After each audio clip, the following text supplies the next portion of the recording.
Écoutez ça trop bien, hein, les gars.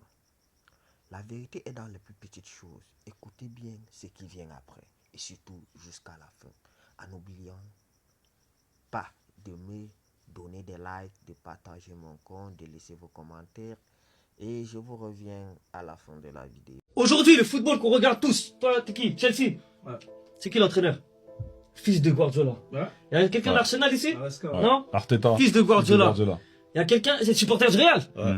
Fils de Guardiola. Non, c'est vrai. Si, ça veut dire qu'il lui a appris le football au Bayern Munich. Il lui a appris le football au Bayern Munich. Il lui a appris le football au Bayern Munich. C'est son coach, c'est vrai.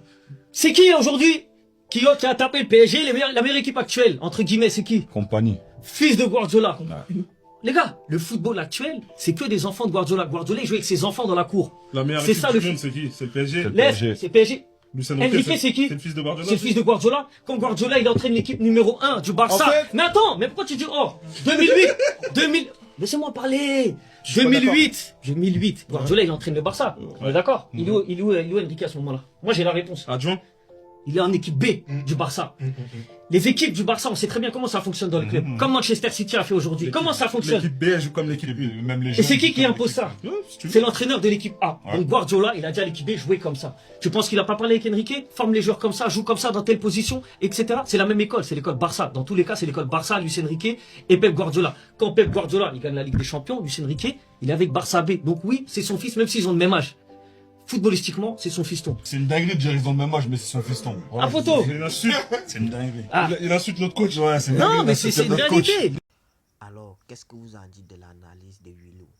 Franchement, je pense qu'il a totalement raison. Et d'ailleurs, du fait que tous les meilleurs footballeurs, la minorité qu'ils soient et qui ont plus d'affinité avec le ballon sont des gauchers.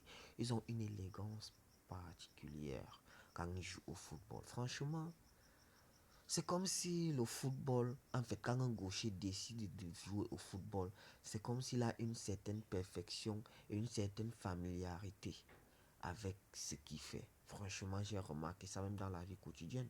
Parce que, comme il a si bien dit, quand on voit les meilleurs gauchers de l'histoire et les meilleurs droitiers, on sent que les droitiers, c'est comme s'ils forçaient quelque chose, quoi.